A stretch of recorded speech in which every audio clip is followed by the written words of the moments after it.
I am weighing the rug yarn that I've spun so far, the Cheviot, or as the UK says it, Cheviot, or as they say in Scotland, Cheviot. Isn't that interesting? And it is 309 grams so far. So if I get partway through my rug and run out and wonder how much more I need to do, I've got a weight to start with. That's useful. At long last, it is time to warp up my loom for making another rug. But I have rearranged my studio, and I really like this arrangement. As you can see, I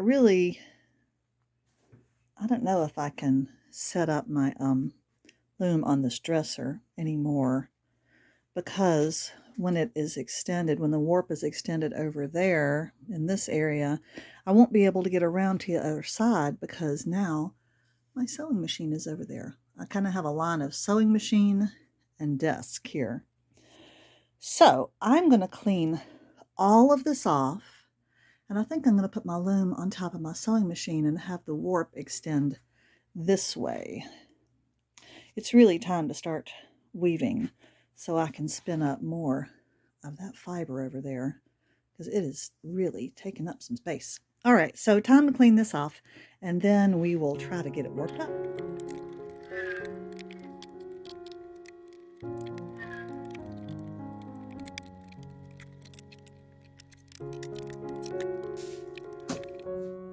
Ta-da! It's a good thing that Leo has a flat surface back here that I can transfer things to. All right. Oh, the lamp. Let's put it down here. Okay, now let's see how this is going to work with my loom. I hope it works. When I was thinking about this last night, and when I was lying in bed pondering my plan, I really thought that my sewing machine was shorter than my desk, and that I would be able to pull my loom forward and it would catch on the desk and wouldn't move, but that's not the case. So I'm going to have to find a way to get the problem with my sewing machine is it doesn't have a lip on any of its edges. And that is an issue because I can't even really use a clamp on it to get it to attach. Anyway, we will work this out because I like this distance. I do, for the length of a rug. Okay, so I have to go somewhere real soon, but when I come back, I'm going to start working on this today. Well, I've come up with an arrangement, and I have decided to put my loom on the desk end down here and put the peg on the other end by the sewing machine by the wall. Okay, my desk does have a lip, and I have these nice little clamps here. They're easy to find, and I just clamp the loom to the lip of that desk, and then down here, and this is about the right length that I want for a rug. Actually, this might be even actually kind of long for a rug, but I was able to wedge, this is the peg that came with my loom, I was able to wedge that in between the sewing machine and the wall, nice and tight. And I put a rubber band here at the top to keep the warp from slipping off. So now we can warp up. This warping even goes faster because I'm only using every other slot as I put my warp on, and so it's going to go very fast. Now the last time, I think I tied up my warp on the inside of this plastic strap and on the inside of this one, and so it gave me a pretty narrow rug, which I really love for my bedside. But this time I'm going to add some on either side and make it a little bit wider.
Now what happened there was that one of my warp strings down here was stuck underneath the leg of the camera.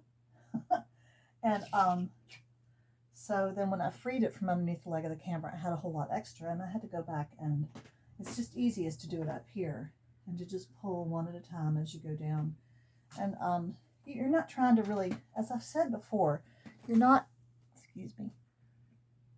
creating tension at this point. And the reason you know this is because as soon as you get everything around that warp peg, you're going to cut it. You can even drop it to the floor. So any tension that you pull into your warp at this point is totally lost as soon as you cut it off the warp peg. Now over here, I have some kind of loose strings. A little loose, not as loose as that extra one. I could have even left that one. I just would have had a little extra string on the end. But all of this, it really doesn't matter.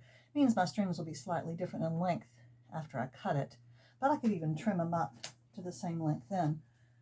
The time when you put tension into your warp is when you warp it up. You roll it up and you use a tensioning device, if you do, as I do, and it puts really good tension. Leo, are you? No, Leo, no. He's fascinated by that big old cone down there. Now, plenty of people don't use a tensioning device, and I didn't for years, and that's okay. I just think it is easier than fighting with your tension later and having to hang things on the back of your loom behind your back stick, trying to get all of your warps to have the same tension. This is looking pretty good. Okay, I finished that little bit of the warp. That was so quick. Now I'm going to cut it off the other end, put my tensioning device on, and roll it up.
I really like this arrangement because I can get behind my warping stick here and I can straighten these things so conveniently. I really couldn't do that before in my old setup with the dresser.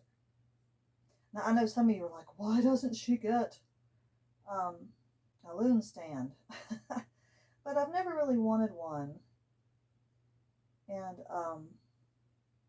I don't know, I've read about a lot of people getting loom stands and they're not very happy with them after they get them. So I'm really kind of fine with this. They're really best for the actual weaving, but I don't know how good they are for this. Okay, so I've got that one underneath. This one's going to go on top. This one's going to go underneath. I'm going to do this one like this. Get it under there. And then lift it up on either end.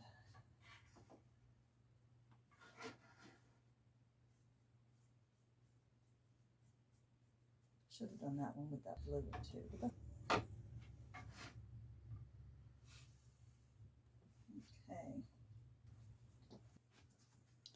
I like to kind of bunch these together in order to put this on. Slip it over the side rail and then straighten it out. Okay, we're almost there. Now for all of the rubber bands. This.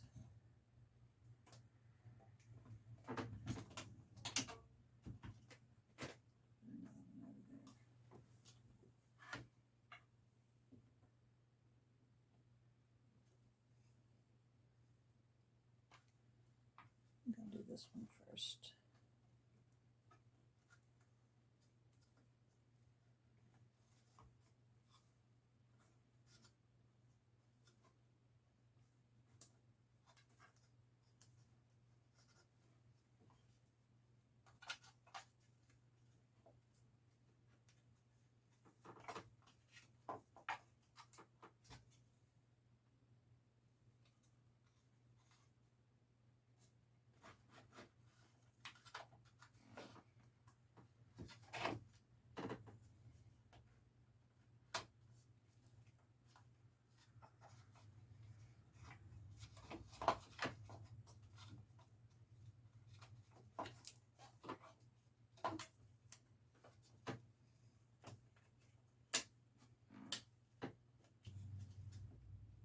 It's supposed to be easy like on this side, not quite as tight as it was on that side. I think I had left more room on this edge. Okay.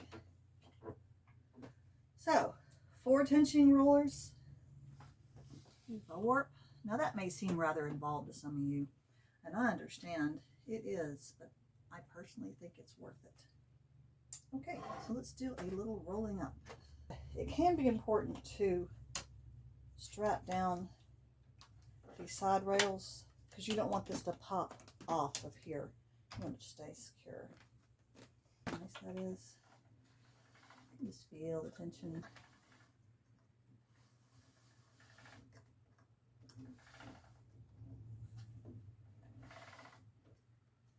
Go ahead and untie. I tied the warp down here in 2 places just for an extra security so it wouldn't go messing itself up. Before you get it really started in the warping, the rolling up, the warp strings can do all manner of mischief. You don't really have to hold your warp. I don't have to put any tension on it. On this end, they can just lie there because all the tension is going in here. Beautifully even. Every now and then you can kind of straighten it if you want.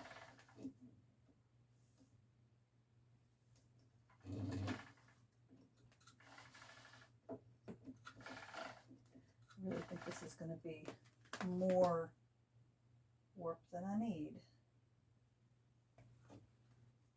The heddle combs it before you put it into the rollers. It's just like hair. Okay. And let's get a decent length here. I think I'll stop there. Okay, so I can stop here. Take my tensioning device off. You really only put it on just for the rolling up. You don't leave it on any other time. And then I'll slay the holes and tie it off. I might just bring you back after I've done that. I just wanted to show you the tensioning device one more time for good measure.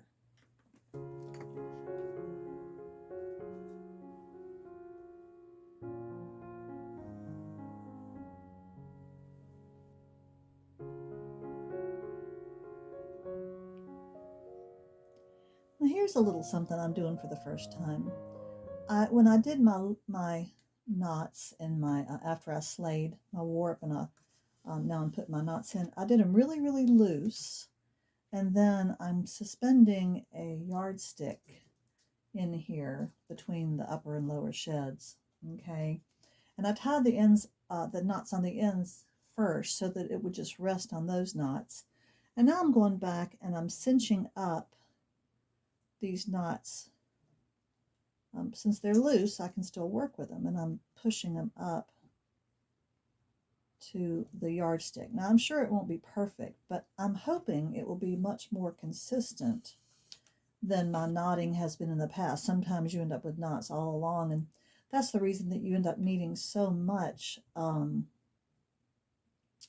scrap yarn, waste yarn in there to give you a level starting spot when you start to weave, is because your knots are not even. So hoping this helps a bit, and it really seems to be doing this. I've never done it quite this way before.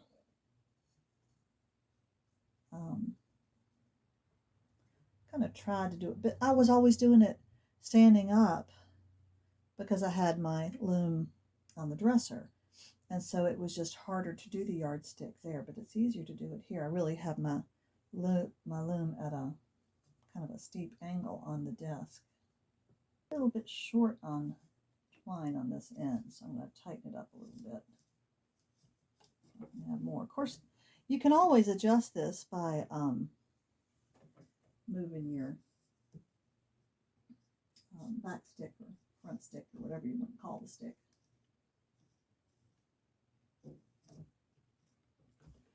And of course, you know, if I need to tighten it up, just pull this down, knock this up a little bit.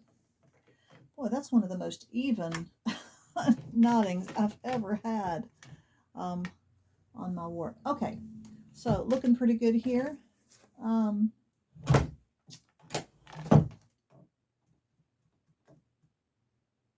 Yeah, now I've got to figure out where I'm going to start this. I think I'm going to have to crank this down a good bit. I'm going to cut off these strings and bring it down some till I don't have such big openings, because I don't want those anywhere near my rug start. Okay. I have made the executive decision that this video is long enough. If I keep going till the end of this weave, it'll be a 40-minute video, and I'm not going to do that to you. So I will show you the second half of this. The rug is finished, and it's a little shocking at the end, and we will see you next time. Thanks, friends. Bye-bye.